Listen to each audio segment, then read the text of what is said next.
All right. Now, what I love about this piece by James is that he was actually working on it and applying the Rayman technique along the way, which is really cool. I'm so happy to see you actually putting this stuff into action, and I really do hope that it's making the foreshortening process easier for you, James, because I know foreshortening can be a really tricky thing to get your head around, and the Rayman technique is designed for you to be able to accomplish it in a straightforward manner that is both fun and creative, but also looks really good in the end. So let's take a look at what you've got here. You got this character that you've been working on. He's got his gun coming straight forward toward us, really popping out at us. We love that perspective. That's what we want to see in there. That's what's visually engaging and really going to grab the attention of the audience. And he's got a magnificent expression on his face. You can see that intensity there. A pretty cool pose as well. And I would say one of the primary areas that we're going to be taking a look at here in order to enhance what you've already got going on is the proportions and maybe some of the anatomy of the character. But you have got a really good start, I think. You've got an idea here that if we develop it further is going to work really well for the character. So let's talk about where we can apply some of these adjustments in order to really bring the artwork to the point that you're looking for and have it presented with its best possible outcome. Just move your guy to the side and we're going to reconstruct this pose a little bit. Okay. So we'll start out with the head. It's in a really good position. You can see that James has tilted it nicely. It's not just straight up and down. It's actually got a good tilt to it. It's looking straight at us, okay? So it's not necessarily positioned in a downward manner or an upward manner, and that's fine. We can totally go with that. It's also not really rotated to the left or the right. So it is a flat positioning for the head. Just keep that in mind, James. Am I going to tell you to adjust that positioning? Well, you could probably have it rotated slightly downward just to create a extra sense of intensity and determination within the character. But it's certainly not a necessity, and I think that what you've got there is sort of working as is. All right, so let's keep going here. Next, we're going to have the neck, and we'll just lightly sketch that in. What I think will be worth doing here is really making it so that it looks like we're looking down upon the character's body, okay? So you've already got that going on a little bit here, right? Like it does look like that torso is being pulled back into the distance. We're going to emphasize that here. And as we emphasize it, we're going to place the shoulders on a bit of a tilt, an opposing tilt to what the hips are going to be on. So if we imagine this as his rib cage here, it's going to look a little bit like this. And we're actually going to have his chest faced out in this direction. All right. So if we're looking at the curvature of the chest, and you can see how it's tilted away from us, both to the right and in a downward fashion. From there, we're going to scribble in the collarbone. And what that's going to do is give us an idea as to just how much we're looking down onto that chest, what degree it's tilted on. We're going to continue this center line down to his pelvis. Okay, so now we're seeing this really nice curve throughout his body.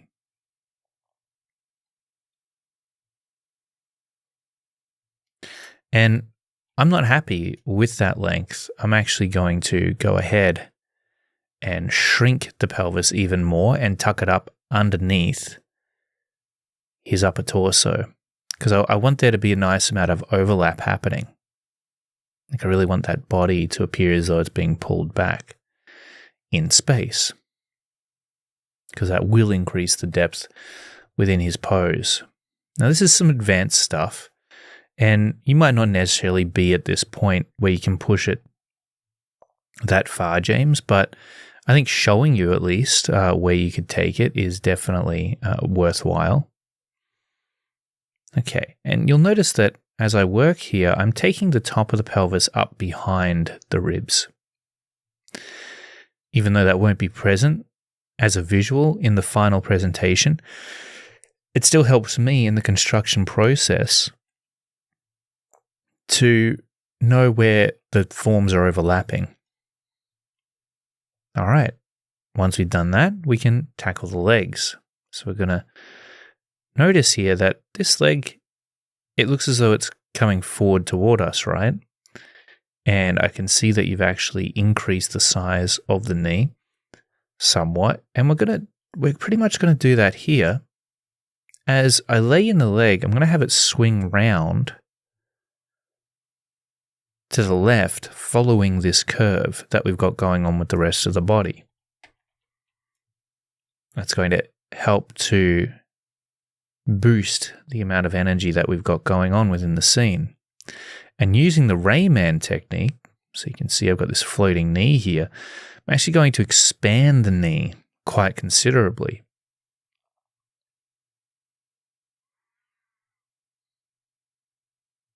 Okay.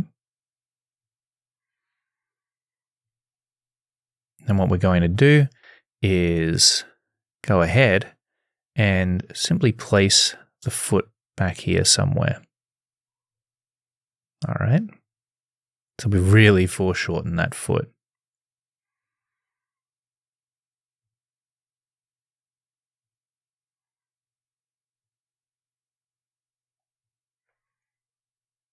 All right. And you know what? I'm going to take another crack at that, because it didn't quite look right.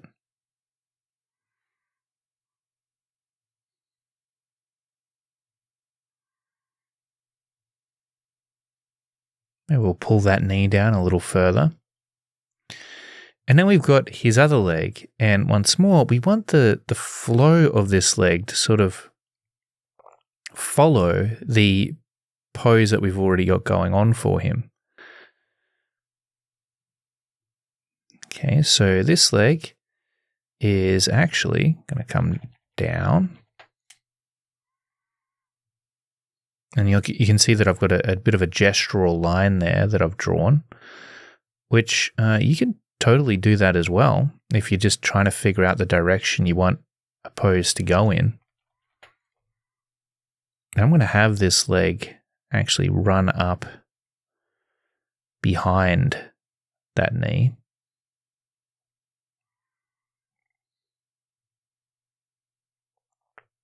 And we're foreshortening the heck out of that leg. It's full length.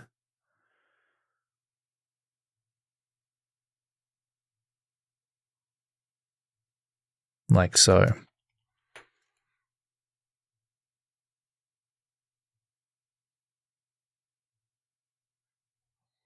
All right.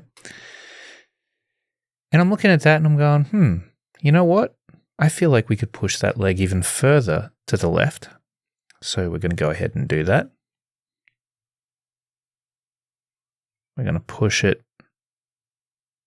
down and around. So we're really giving it a nice big bend there now.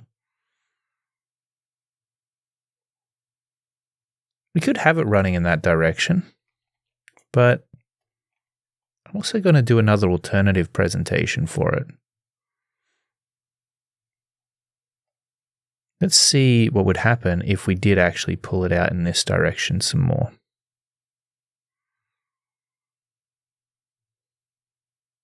You know what? I think that's going to be better. So notice how I'm experimenting with the different options that we've got going on here. we don't just have to stick to the first thing that we lay down onto the page. Sometimes it's not going to be the thing that works best for us.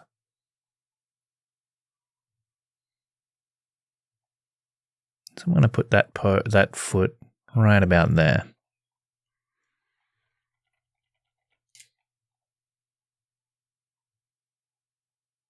Just scribble it in like so.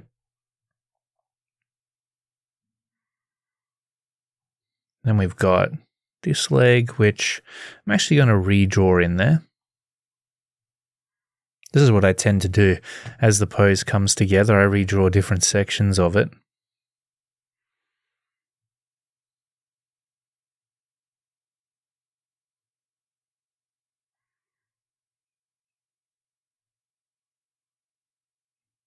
Okay, there we go.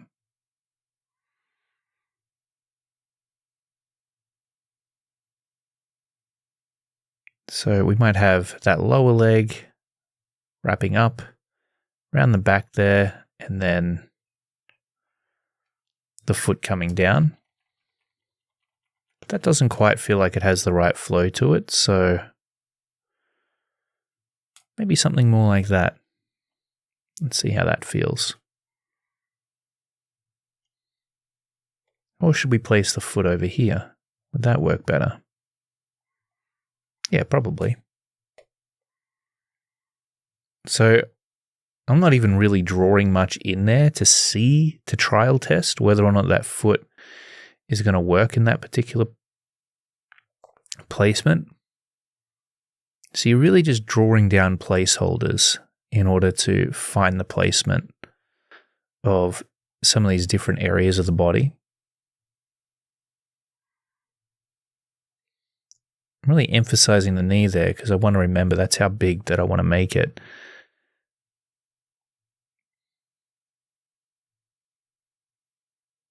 Okay. And once we're happy with that, we might decide, hey, you know what? Let's bend this leg in more.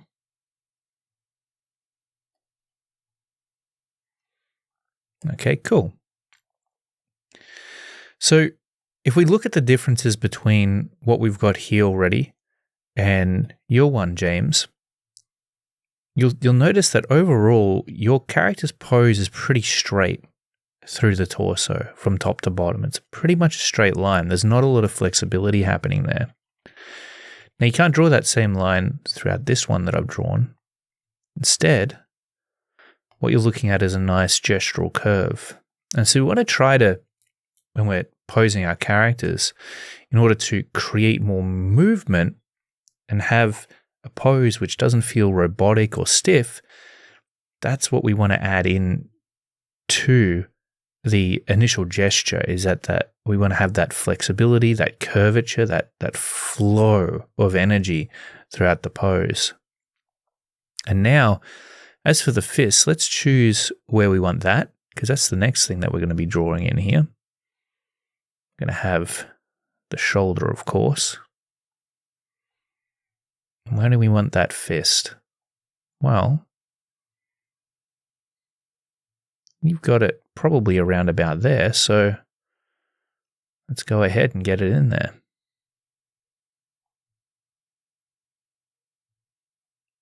And this would be the front of the gun.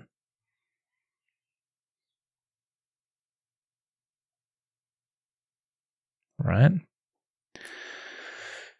Now, does that work? I'm not sure. I'm going to readjust that.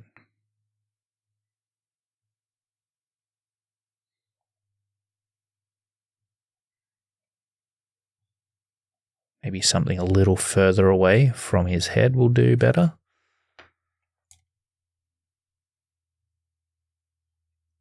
Heck, why don't we draw in the front of the gun first? This would be like the handle, the trigger area.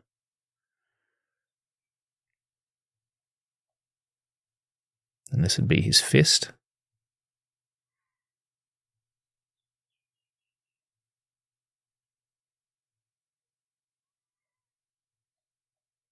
Okay, there we go. Then what we've got is the forearm there.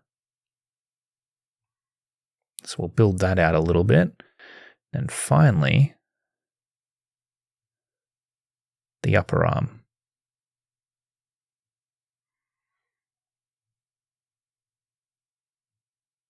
And we're going to drop that down into the pec area.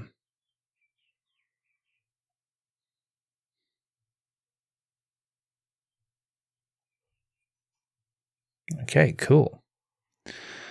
So you did a pretty good job on this arm, actually. Okay, you've definitely got the right idea there, James.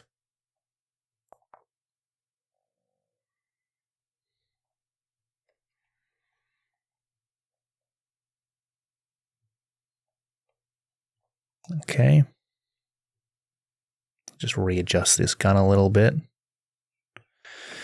And then over here on this arm, so let's take a look at it.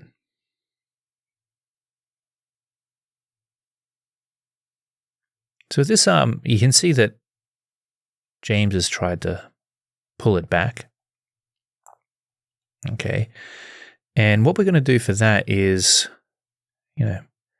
lay in, let's say the elbow, right? Again, using that foreshortening method, the Rayman technique. Now, you'll notice I've drawn that elbow in quite small. And what we're going to do is we are going to pull back and shrink down that upper arm quite substantially as we take it back to that point. And then we have to ask ourselves, is that the best placement for that arm, for that hand? I'm thinking, hey, you know what? Let's actually pull it forward here. Let's get more foreshortening incorporated into it.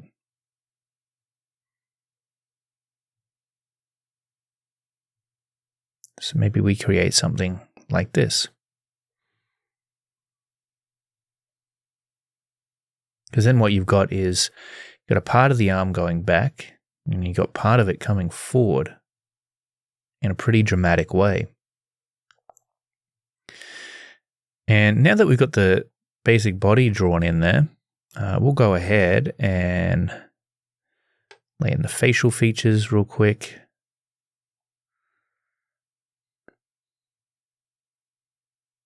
We've got his mouth, chin. The reason I'm going through the process of doing this is just so that we can get the rest of the head sized up correctly.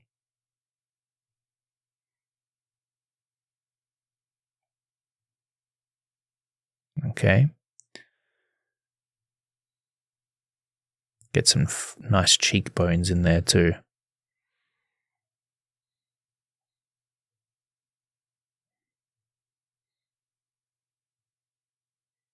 Get the eyes emphasized.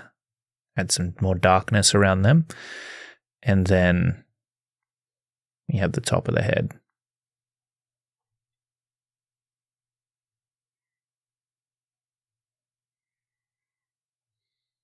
Okay. So with that done, what we're going to take a look at is, because this is what I mentioned earlier, we've talked about the pose, but what we haven't talked about is the proportions here, okay? So one of the things with foreshortening is, what makes it tricky is we have to make a judgment call, basically.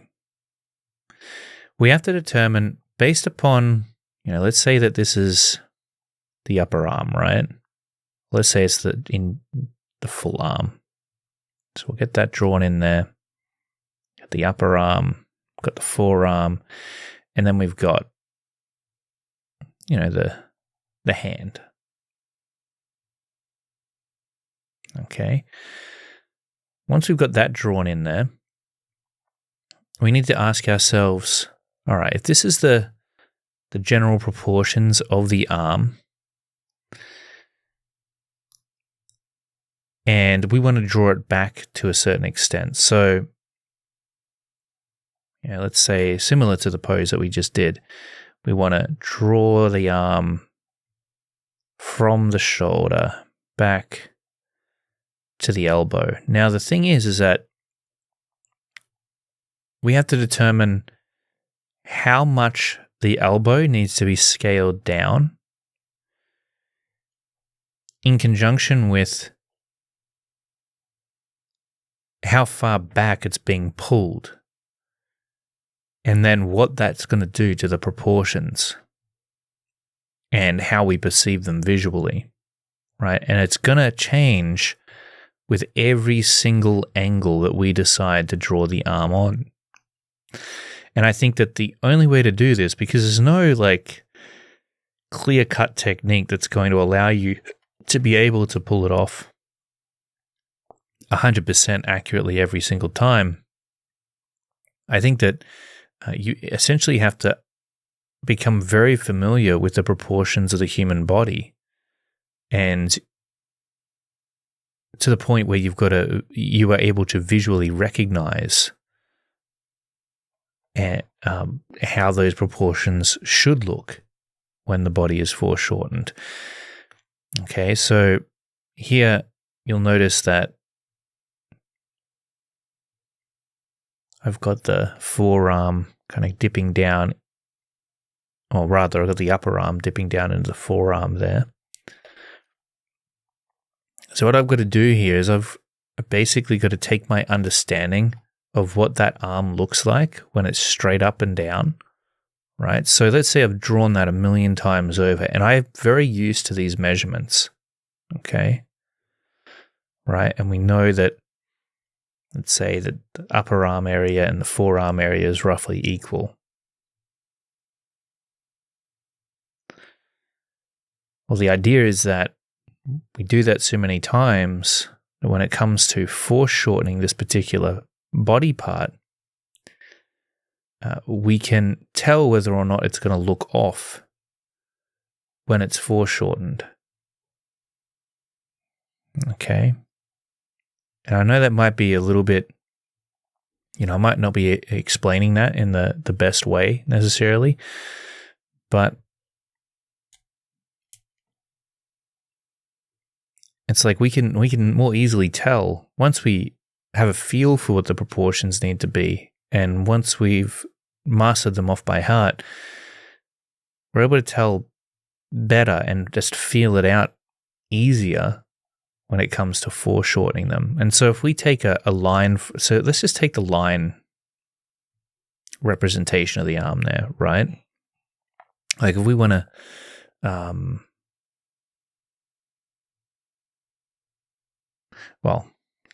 as we foreshorten this line, let's say that this top little area that we've capped off represents the top of the arm, and then you foreshorten that down to here. You can see that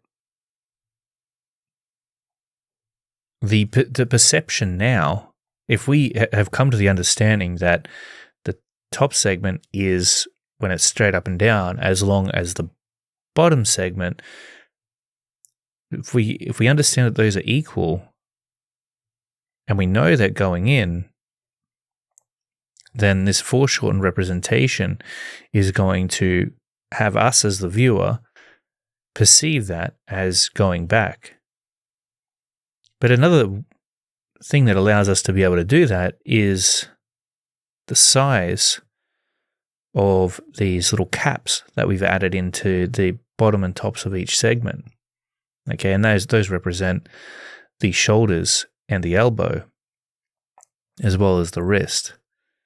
So there's sort of the elements that are at play there when it comes to foreshortening the proportions. And I know that it's sort of difficult to make those guesstimations and those calls, but the approach to doing that and to really mastering it is to practice the proportions and understand the shape and the form that you're dealing with as well of each part of the body.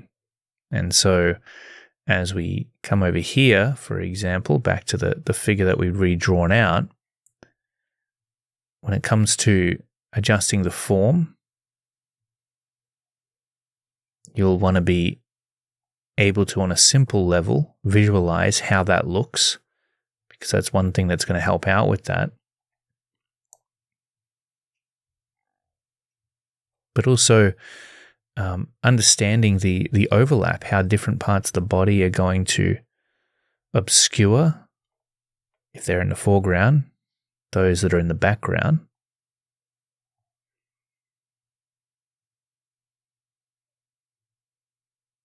And then, of course, adding in the anatomy on top of that and understanding that the anatomy itself is going to have secondary forms that scale back and foreshorten depending on the positioning of those primary building blocks that you use to construct the figure in the first place. So you can see the abs here, where slowly but surely, gradually scaling them back as we move down toward the bottom of the body. And so finding the positioning of like the obliques and determining how far down the pecs are going to drop over the top of the top of the abs. This really comes down to understanding the forms and the mass of those muscles that you're dealing with. And as time goes on, as you continue to put this stuff into practice, the fundamentals, such as anatomy, such as proportions, you will find that you gain a better feel for this. And hopefully, James, as you work, you are consciously thinking about these different aspects of the human body as well.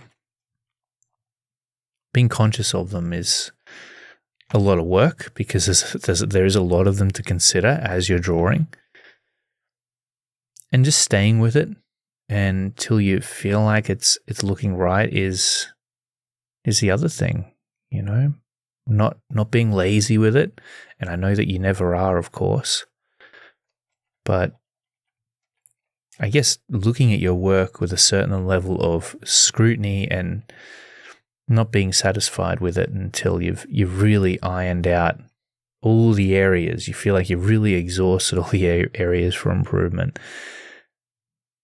And if you can do that in phases as you're developing the drawing, know what to scrutinize at any one point within the drawing process. So, for example, if we're talking about the initial foundations, then what are you scrutinizing at that point? Well, it's not going to be the design of the character or anything like that. It's going to be the pose, the placement of the character, in terms of its composition, and the proportions of the character. And then as you move up into the higher levels of refinement, your area for scrutiny is going to start to readjust, where then you're looking at the anatomy of the character and how that's supposed to look according to the positioning of the underlying forms that you've placed down to construct the pose in the first place. All right, and then we've got, of course, the anatomy on this arm.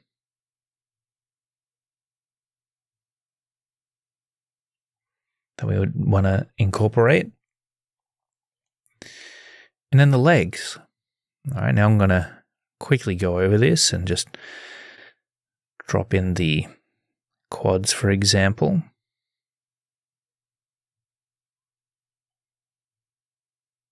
And I think that, even if you wanted to sort of imagine the individual muscles, so let's say that this is one of the quads, right? Could call it the outer quad. Let's say that we understand it as a mass from this position. Well, when we go to foreshorten it, what's going to happen, right? And this is really where we want to visualize how that's going to look as we pull it away from us. And let's say that we wanted to emphasize that foreshortening, okay? Pull it even further away. How does that cause it to basically shift and adjust in space? All right. So this is the sort of exercises, not just that, but the ways of thinking that you want to consider when it comes to truly understanding foreshortening, not just on a simple level, but on a complex one as well. And so that's what I'm thinking about as I lay in the muscles of the leg here. And I don't want you to become overwhelmed with this, all right? I don't want you to think that, oh my goodness, like the amount of processing power my brain is going to need in order to actually comprehend all that while I'm drawing. No, this is really an intuition, a feeling that starts to develop just as a byproduct of practicing the stuff that I've already spoken about, such as your proportions and such as the anatomy and the understanding of form, right? That's why your thinking would start to push down that particular path in the first place. But hey, if you wanted to jump in and do some studies like that as an exercise, rotate individual muscles toward and away from you, I don't think that's going to hurt at all. I think that'll definitely help you to become a much better artist. And I'd highly recommend and encourage you to do that. So you can see here how I'm getting the eraser in there and I'm readjusting his leg. So really trying to picture, based upon the understanding of form that I've got of the leg, how these contours are going to maneuver themselves into place. How far up is the back of the calf muscle going to come behind the knee from this particular angle? All right, now as for this leg, and this is going to be where we discover most of our, insights. We're going to go ahead and essentially start out with this quad. Like so. And it's going to come down and around and then up. And you can see how foreshortened it's going to be. So we're going to pull it right up.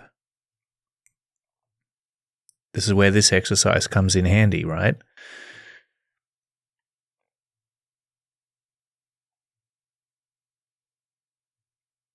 We're going to draw in the knee. And the knee is really right in our face there. So it's going to be taking up the most amount of space.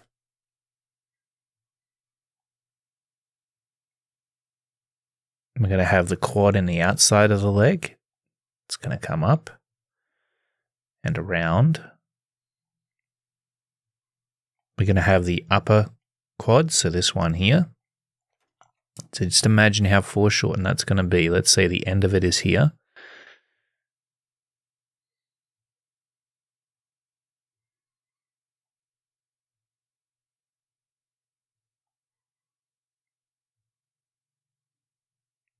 It's going to be pretty squashed as we pull it into the perspective that we want for it.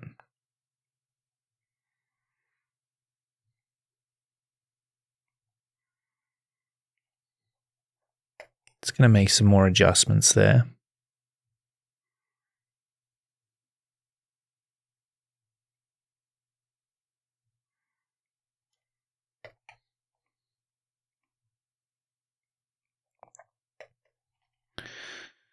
Okay. That's going to look probably something like this.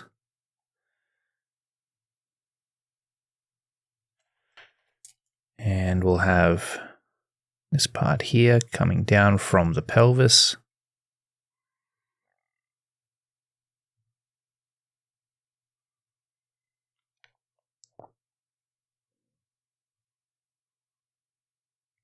It's a bit of a mess up there at the moment.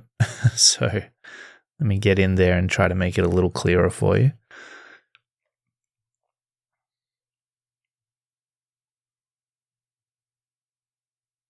All right. And then we're going to take that inner thigh up and around.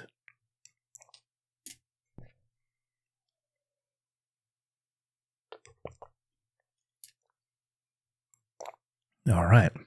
And then from there, we're going to have maybe the calf coming in from behind. Then we'll simply draw in the foot, dropping down from below the knee.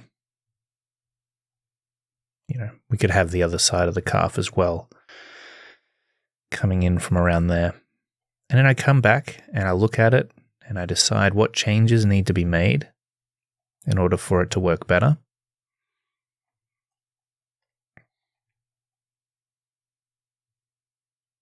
I might even decide to flip the canvas here and there just to check that everything's working the way that I want. But, this is sort of a good place to take it to, I would say. And, you can always continue to chisel away at it, develop it, polish it before you call it done. But there's some of the main considerations that I'd recommend making there, James. I know that it's probably a lot to take in, and you might not know where to even begin with the critique and how to apply it, let alone actually the drawing itself. But there's a few things to keep in mind, just to recap, and that is really getting your understanding of proportions down. And I know that you probably already got plenty of understanding of proportions, because I've hammered them so much in the Academy and their importance. But, they're always going to be something that we revisit as comic book artists. They're always going to be something that plays an important role in our illustrations. So they're worth revisiting. And then I think understanding form and just being aware of it when it comes to the muscles, the pose of your character. Gesture is another important one. So that's going to be on a pose level. Just trying to integrate that flexibility and energy throughout the body of your character as you construct them. And if you can get all of those things down, then you're going to find that your character tends to have more depth to them and that they look more alive as a result. But all round, James, really great job. You've done some really fantastic work here, and you should be proud of what you've managed to accomplish.